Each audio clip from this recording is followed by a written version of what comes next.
Assalamualaikum warahmatullahi wabarakatuh. Perkenalkan, nama saya Putri Wulandari dengan NRP 011118400023.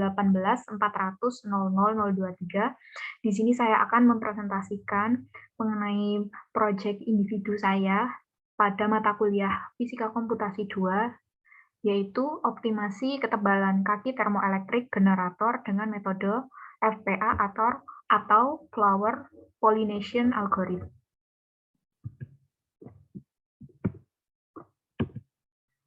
Kemudian, isinya apa saja? Ada bab 1 yaitu pendahuluan, kemudian yang kedua ada dasar teori, bab 3 metodologi, bab 4 kode program, kemudian bab 5 hasil dan pembahasan.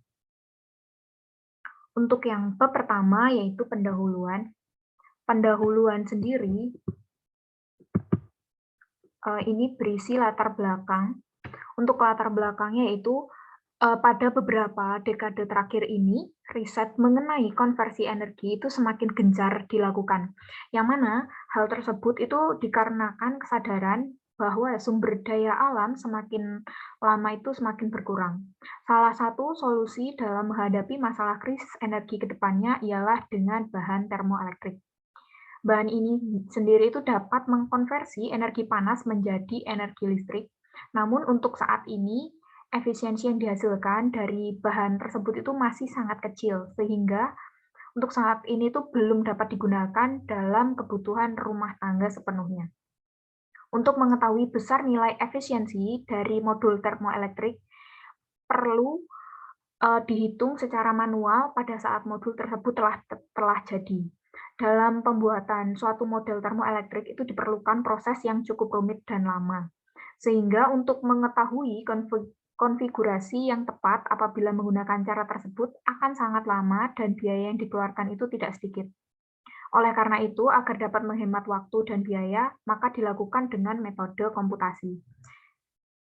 Yakni dengan melakukan optimasi terhadap dimensi dari bahan semikonduktor penyusunnya sehingga didapatkan efisiensi yang paling besar.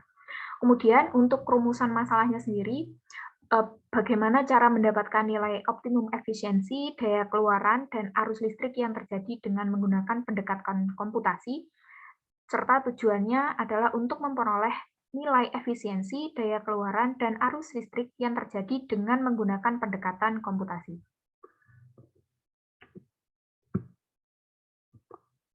Selanjutnya yaitu bab 2. Bab 2 adalah dasar teori. Untuk dasar teori yang pertama ada Flower Pollination Algorithm atau FPA. Yang mana FPA sendiri adalah salah satu algoritma optimasi yang dapat digunakan untuk pengambilan keputusan. Contohnya adalah mengenai pencarian posisi dengan pengambilan nilai fungsi maksimal. Algoritma ini tuh meniru tingkah laku dari penyerbukan bunga oleh serangga yang ada di alam semesta. Contohnya ada pada gambar ini. Serangga itu akan berpindah dari bunga ke bunga lain untuk membantu penyerbukan bunga. Yang mana tentu saja si bunga ini yang berpenampilan lebih baik akan dipilih oleh sebuah serangga untuk dihinggapi daripada bunga yang berpenampilan kurang baik. Jadi di sini ada dua. Ada self pollination. Self pollination ini dia adalah dengan sesama plantnya. Kemudian untuk yang cross pollination dia adalah transmisi dari bunga dengan berbeda plantnya. Mana itu juga dipengaruhi oleh abiotik dan biotiknya. Selanjutnya, ini untuk gerak dari flower pollination algorithm. Untuk aturan 1 dan 2 ini digunakan pada pollination yang dibantu oleh hewan atau biasanya cross pollination dengan menggunakan global pollination. Atau serbuk sarinya itu dibawa hewan, yang mana hewannya itu bergerak. Dan ini menggunakan Levi flights. Kemudian yang kedua, penyerbukan lokal yang dikontrol oleh abiotik dan penyerbukan terjadi pada dirinya sendiri dalam satu tumbuhan. Kemudian untuk aturan yang ketiga dan keempat, ini penyerbu atau serangga itu dapat membawa keaslian karakteristik si bunga, yang mana hasilnya itu memiliki kesamaan yang proporsional dari dua bunga induknya. Dan interaksi atau perubahan penyerbukan lokal dan global dikontrol oleh probabilitas 0 ataupun 1.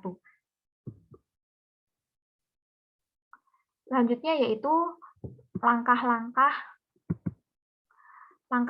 dari flower pollination algorithm. Yang pertama, dia akan melakukan inisialisasi serangga pada posisi acak, kemudian nantinya dihitung nilai fungsi pada posisi tersebut. Selanjutnya akan dicatat posisi terbaik dengan nilai fungsi tertinggi sementara dan melakukan perhitungan sebanyak jumlah iterasinya. Tentunya dengan menentukan nilai acak antara 0 sampai dengan 1, kemudian dibandingkan apakah nilainya itu lebih dari probabilitas serangga berpindah. Jika iya, maka serangga ini tuh akan siap melakukan proses penyerbukan bunga dari tempat satu ke tempat yang lain. Kemudian menghitung jarak terbang yang harus ditempuh serangga tersebut dengan menggunakan fungsi Levi. Setelah itu menentukan jarak terbangnya dengan melakukan perhitungan posisi yang baru, kemudian dicatat posisi terbaik untuk serangga tersebut. Selanjutnya dengan melakukan pengecekan apakah posisi serangga yang baru itu masih berada dalam batas yang diperbolehkan. Jika posisi yang baru ternyata di luar batas yang diperbolehkan, maka dikembalikan lagi posisinya agar masuk dalam batas tersebut. Jika nilai acak sebelumnya kurang dari probabilitas serangga berpindah, maka serangga hanya melakukan perpindahan ke bunga di sekitarnya bunga awal. Kemudian menghitung nilai fungsi pada posisi yang baru. Selanjutnya, nilai fungsi yang baru lebih baik dari nilai fungsi terbaik serangga tersebut, maka diambil posisi yang baru sebagai posisi terbaik dari serangga tersebut. Dan yang terakhir adalah jika nilai fungsi baru lebih baik dari nilai fungsi terbaik secara umum, maka diambil posisi yang baru sebagai posisi yang terbaik. Dasar teori selanjutnya yaitu ada termoelektrik, yang mana pada tahun 1821 Thomas Seebeck itu menemukan dua kabel konduktor yang berbeda. Bahan dihubungkan dan diberikan perbedaan temperatur, maka menghasilkan perbedaan potensial. Perbedaan temperatur yang diberikan pada salah satu sambungan ini menyebabkan adanya pertambahan energi di sisi panas. Hal ini menyebabkan elektron yang memiliki energi potensial itu berubah menjadi energi kinetik akibat pemberian energi panas. Elektron berenergi kinetik dapat berpindah dari sisi panas menuju sisi dingin. Aliran elektron menyebabkan perbedaan potensial dan menghasilkan arus listrik, yang mana fenomena ini tuh dikenal dengan efek Seebeck atau efek termoelektrik. 13 tahun kemudian, Jean Carlos Peltier itu menemukan proses sebaliknya dari si efek Seebeck. Peltier itu menemukan arus listrik yang melalui dua kabel konduktor yang berbeda bahan dengan menghasilkan temperatur panas ataupun dingin. Fenomena ini dikenal sebagai efek Peltier. Aplikasi kedua efek ini tuh salah satunya diaplikasikan dalam gambar yang tertera pada share screen kali ini, yaitu termoelektrik generator.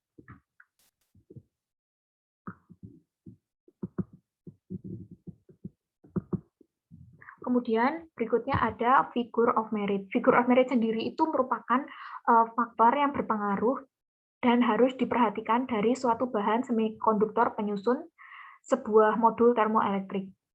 Untuk membuat modul yang baik, bahan penyusun termoelektrik itu harus memiliki kemampuan menghantarkan listrik yang baik, yang mana dapat terjadi perpindahan elektron dengan suhu yang relatif rendah dan memiliki kemampuan menerima temperatur yang tinggi secara terus-menerus dengan waktu yang lama.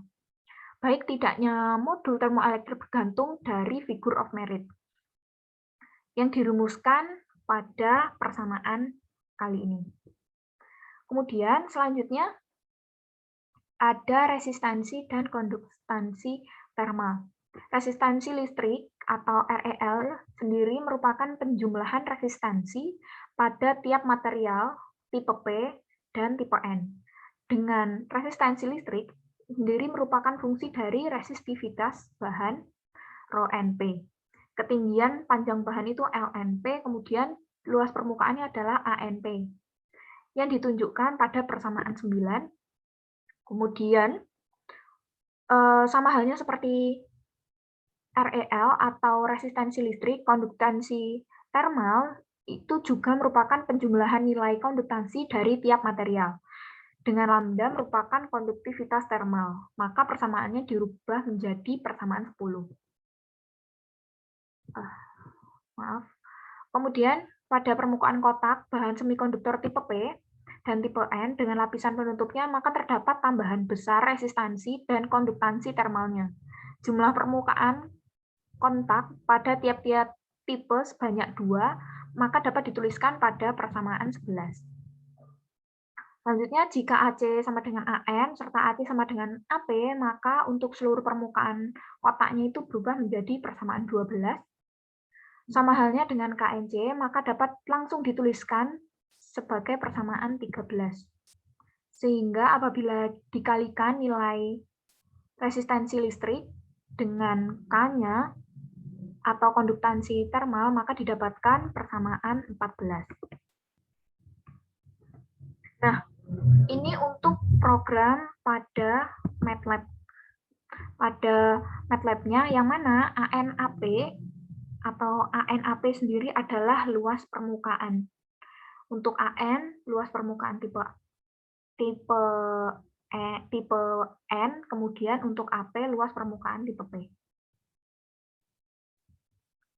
Selanjutnya, kuat arus dan efisiensi. Termoelektrik generator itu menghasilkan daya listrik dari aliran panas karena perbedaan suhu. Nah, ketika panas mengalir dari sisi panas ke sisi dingin, pembawa muatan bebas elektron atau hole-nya itu dalam material juga didorong ke sisi dingin. Tegangan yang dihasilkan itu sebanding dengan perbedaan suhunya atau delta T-nya melalui koefisien Seebeck-nya. Kemudian dengan menghubungkan material tipe P dan tipe N secara seri, tegangan itu dihasilkan dan dilewatkan melalui beban. Efisiensi termoelektrik generator itu dapat diketahui melalui penerapan efek Seebeck yang diperoleh efisiensi menggunakan model termokouple tunggal dan diasumsikan bahwa tidak ada panas yang tiba di heatsink selain melalui dua logam. Rangkaian kemudian untuk efisiensi termoelektrik generator itu bergantung pada nilai RL serta pada sifat-sifat logam termokouple. Daya listrik yang dihasilkan ke beban dan efisiensi ini itu adalah rasio dari daya output ke tingkat di mana panas itu diambil dari sumbernya. Hingga nantinya akan menimbulkan arus I yang dapat dituliskan pada persamaan 14. Kemudian daya yang dihantarkan ke beban adalah persamaan 15. Kemudian untuk total laju aliran panas dari sumber dapat dituliskan pada persamaan 16. Dengan alfa P adalah koefisien Seebeck tipe P, kemudian alfa N adalah koefisien Seebeck tipe N, TH adalah suhu pada sisi panas modul termoelektrik, dan TC adalah suhu pada sisi dingin modul termoelektrik. Dan RP adalah resistensi tipe P, Rn adalah resistensi tipe N. Kemudian K adalah konduktansi termal dari modul pendingin termoelektrik, yang mana efisiensi diformulasikan sebagai persamaan 17 dan persamaan 18. Selanjutnya, disubstitusikan persamaan 14 ke persamaan 18 menjadi persamaan 19. Persamaan 19 kemudian dibagi dengan TH-TC sehingga menjadi persamaan 20, dan untuk mendapatkan konversi efisiensi maksimum, persamaan 22 itu diturunkan terhadap R1 per R, sehingga menjadi persamaan 24 dan 25-nya adalah daya untuk mencapai nilai maksimum ketika resistensi beban itu sama dengan resistensi generator. Bahkan jika tidak kehilangan panas melalui konduksi termal, efisiensi itu tidak bisa melebihi 50%, dan peningkatan resistensi beban itu mengurangi daya keluaran tetapi meningkatkan efisiensi. Nah, hal ini ditunjukkan pada persamaan 25. Kemudian untuk persamaan 25 kemudian bisa disubstitusikan ke persamaan 22 yang tadi, sehingga efisiensinya itu menjadi persamaan 26 dan 27. Kemudian persamaan dayanya sendiri itu dapat dilihat pada persamaan 28, yang mana maksimum efisiensi daya sendiri adalah konversi efisiensi spesifik di mana daya mencapai nilai maksimum. Kemudian maksimum daya itu diturunkan terhadap R1 per R menjadi persamaan 29, dan didapatkan hubungan penting untuk daya maksimum RL sama dengan R, yaitu persamaan 31, dan didapatkan tegangan maksimumnya, yaitu VMP-nya sama dengan IR di persamaan 33. Nah, untuk daya maksimumnya itu pada persamaan 35. Maka pada program yang di MATLAB, ini kan terlihat ya, ada Zmax dan P output max. Jadi PO max ini sendiri adalah daya output max-nya. Kemudian untuk Zmax-nya adalah nilai figure of merit maksimumnya. Dan selanjutnya untuk yang di bagian ini ada sebagai arus keluaran maksimum, dan ini untuk tegangan output maksimum. Bagian untuk EFF-nya adalah efisiensi dari modul. Berikutnya ada bab 3 atau metodologi. Metodologinya saya buat dalam bentuk diagram alir. Yang pertama jelas dimulai terlebih dahulu, kemudian nantinya diinisiasi data masukannya, kemudian dibuat nilai matriks X-nya, dikalkulasikan fitness berdasarkan nilai X-nya. Kemudian, apakah iterasi sudah maksimum? Jika sudah, maka akan didapatkan data X terbaik. Jika belum, maka dikembalikan lagi, dikalkulasi lagi nilai fitnessnya berdasarkan nilai X-nya, kemudian sampai didapatkan iterasi yang maksimum. Jika sudah, maka akan masuk ke tahapan berikutnya, yaitu dengan mendapatkan data X terbaik. Kemudian data X terbaiknya itu dimasukkan ke dalam persamaan yang lain, sehingga didapatkan data efisiensi, daya, arus, dan tegangan. Dan yang terakhir yaitu selesai. Kemudian yang bab 4 adalah kode program. Untuk kode program sendiri dengan memberikan inisialisasi awal, panjang maksimum tipe P sama dengan panjang maksimum tipe N sama dengan 5 mm, dan panjang minimum tipe P sama dengan panjang minimum tipe N itu 1 mm, lebar maksimum tipe P sama dengan tipe N-nya juga 5 mm, lebar minimum tipe P sama dengan lebar minimum tipe N sama dengan 1 mm, untuk yang tinggi maksimum tipe P sama dengan tinggi maksimum tipe N sama dengan 1 cm, tinggi minimum tipe P sama dengan tinggi minimum tipe N sama dengan 1 mm. Kemudian untuk tinggi maksimum tembaga adalah 1 kali 10 pangkat min 5 meter, dan tinggi minimumnya adalah pangkat min 6 meter.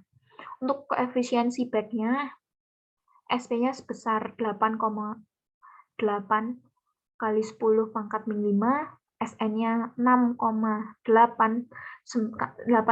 kali 10 pangkat min 5. Untuk yang konduktivitas termal, untuk yang P 5,90208, untuk yang N 2,00418, untuk yang CU adalah 380, kemudian untuk yang resistivitas atau ohmmeternya, untuk yang CU 1,68 kali 10 pangkat min 8, untuk yang N 3,8044 kali 10 pangkat min 6, untuk yang P 1,4562 kali 10 pangkat min 6. Nah, ini untuk yang fungsi current. Fungsi current sendiri itu untuk Fungsi current sendiri ini adalah untuk menampilkan grafik convergence. Bukan. Untuk yang fungsi current sendiri adalah untuk mengubah si matriks nilai yang sebelumnya itu menjadi nilai yang sudah dioptimasi. Kemudian untuk yang FPA move-nya ini untuk fungsi yang untuk mencari nilai di algoritma flower pollination algoritmnya, atau bisa dibilang ini tuh fungsi penyerbukannya. Kemudian untuk yang fungsi Levi-nya ini adalah fungsi biotik atau fungsi dari gerakan si serangganya. Dan selanjutnya ada fungsi FRK, yang mana ini adalah fungsi objektif yang sudah dioptimalkan, fungsi objektif yang dioptimalkan. Kemudian untuk yang syarat XFPA ini adalah untuk fungsi yang digunakan untuk membatasi nilai di minimum dan di maksimumnya. Nah, ini untuk yang fungsi tag flower pollination algoritmnya. Ini untuk fungsi yang semuanya, dan saya akan menjelaskan per bagiannya. Nah, bisa dibilang fungsi ini tuh adalah kode utamanya. Kode utamanya saya bagi menjadi 6 bagian. Yang pertama untuk kode utama yang nomor 1, ini adalah inisialisasi variabel yang akan dioptimasi dari model generator termoelektrik yang sedang saya bahas.